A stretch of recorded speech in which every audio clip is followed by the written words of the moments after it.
In your down times, in your moments of chill and relaxation, instead of just existing, scrolling, maybe going on social media, entertainment, obviously if you're spending good time with good people, friends and family, that's always the best way. But even with them, let's say you spent all day and you guys winding down,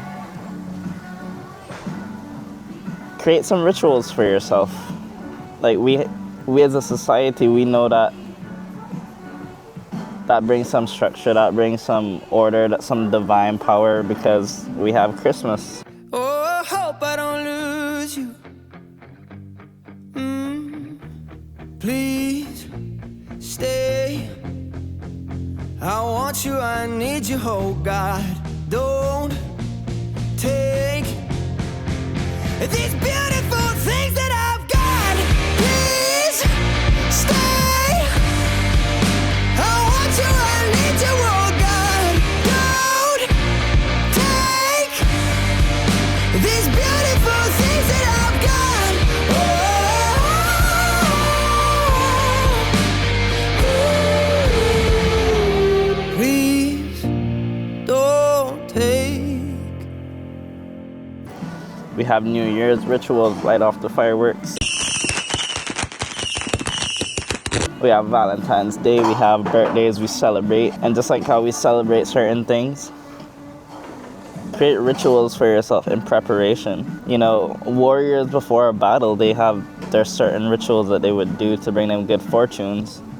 Back before we evolved more with science and satellites and learned more about the world, we would do rituals to bring forth the rain, bring forth a good harvest. And some people don't believe in manifestation, but manifestation is true because you're directing your energy from the inside, your spiritual energy, especially if you combine that with a ritual. So let's say you write down your manifestation, or you say it out loud to yourself, or you read it every day, or you write it on something, you see it every morning. I like using whiteboards. Put it on a whiteboard and you see it every morning.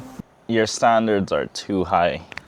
It's just procrastination. Your standards are too high. They wake up the next day, have a beer or something at a brunch, and now they're questioning their whole resolve, and their motivation fades because they set the standard so high. And when you fail that standard to yourself, it feels like you failed yourself and like you're a failure because you can't meet your own standard. So stop setting your standards so high. Set your standards lower. My standard is literally post what I gotta post and try to learn something new every time. That is my standard. Doing that and then combining that into a ritual. Like last night, I did 12 manifestations since it's the first month of the year, and we have 12 months of the year, 12 different aspects of personal growth. So income, friends and family, impact on society, helping others, learning, different things. And then I lit some sparklers and that was my ritual and that was my manifestation. And even prayer is a ritual. Stuff like that in those quiet down moments, down times.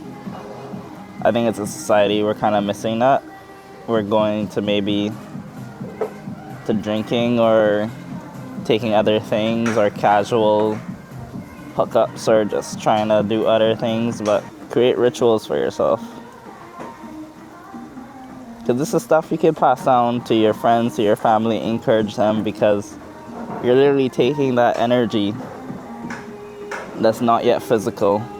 Because whatever you envision in your brain, your creativity, all that is energy, all that is power, all those ideas, and you're bringing it into reality by ritualizing it, by saying this is the first step, this is the beginning of it.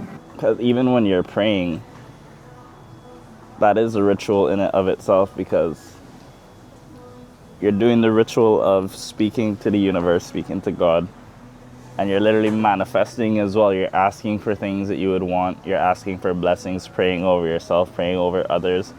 That is a form of manifestation, that is a form of ritual, because it's ritualized through the form of prayer. When you go to church, that's a ritual. You're taking all your energy, all your emotions, all your intentions, and you're focusing it on the Father, Or if you're of different religion, you're focusing it on maybe the book of study or of gaining knowledge, but there's always a very clear purpose where you're channeling your energy or funneling it into something. And that's all that everything is. That's what art is. You take an idea in your head and you funnel it into an end product, and then you share it with others. You get that feedback, and that is a ritual in and of itself. Creating stuff, it's the ritual of taking things from your brain and putting it into the world.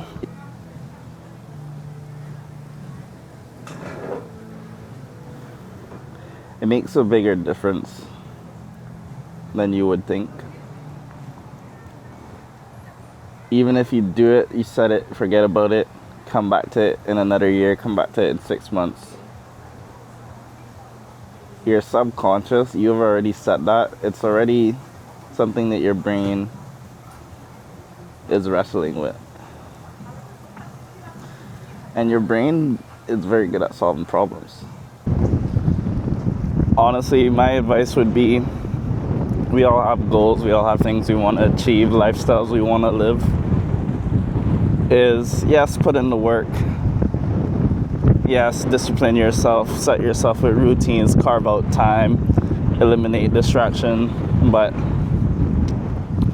the main thing that I would recommend, truly, is to lower your standard of action, lower your standard for what you consider good enough. Start doing, start producing, start moving, start taking the action. So your standards are too high. You got to bring them down, and you got to start taking action. Action trumps everything. You can have the best thought out business plan, the best thought out everything, completely planned out, completely mapped out. But if you just sit on it, I don't care if you're the best DJ, you got all the equipment. If you just sit on it, you never produce. I have a friend like that. Then you're not gonna get nowhere. I could go into GarageBand with my iPhone and get further more results than you, because my standard isn't so high that it stops me from attempting, it stops me from making any progression, taking any action. That's the main part of it. Bring your standards down, bring your actions up, and that'll teach you a lot. It's going to be a journey, it's going to be an experience. You're going to suck, you're going to be very bad. But that's fine, because your standard is low. That's exactly what you want. That's exactly what your standard is. That's exactly what you're aiming for.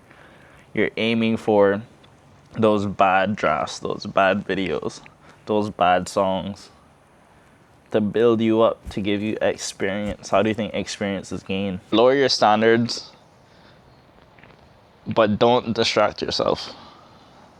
Because here's the trap now. You set high standards as a way to procrastinate, and then you never achieve your goals, but you keep dreaming about them, you keep thinking about them, and that anxiety, that energy inside of you, that misalignment, it makes you feel like shit, and you get nothing done, and you're internally in chaos. And what do you do when you're in chaos? You want to feel calm, you want to not feel what you're feeling, so you go to social media.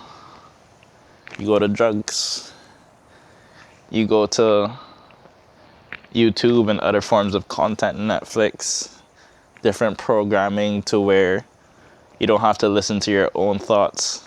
You get to listen to someone else's thoughts. You're listening to my thoughts, and it's because you have an abundance of time. It may not be free time, but an abundance of time that you are in your head and you're not present in the moment. And that's the quickest way to burn out. That's the quickest way to get bored, to feel like you're living the same day over and over, to get in your own head, to not live a good life. And even though it's scary, even though it's hard, you have to sit in that, and you have to be bored. You have to be anxious. You have to overthink. If you're at work, you have to be bored, you have to yawn, you have to be sleepy, you have to be over it. Because that is okay, because that is how you feel. Nothing is wrong with how you feel. Don't try to Oh, I gotta play music, I gotta focus, I gotta be alert, I gotta be active, I gotta achieve my goals. No, because you're ignoring how you truly feel inside. Accept how you feel and just feel it. And if you really do have a lot of energy, go for a walk, go make yourself a cup of tea, go drink water, go do some push-ups, just anything that's not numbing or zoning out or putting something on. Don't use stimulus to overcome your feeling and to not feel it anymore. Use the feeling as an indication of, I need to do something else. Even if you can't, if you work an office job and you're on the laptop typing away and you can't really get up from your desk too much because you're being paid, you're contracted, you have certain responsibilities, roles, expectations, go outside for a walk. Literally go outside for a walk. Go talk to someone if you don't want to talk to no one. Go to the bathroom 3-4 times if you have to. Go make yourself 5 cups of tea. Go eat a snack. Go do something. Pray to God. Something to where you're listening to the feeling. You acknowledge what you feel. Yes, I'm anxious. Yes, I'm bored. Yes, I'm frustrated. Yes, I'm tired. You acknowledge you feel it. And then you take that feeling and put it into something else.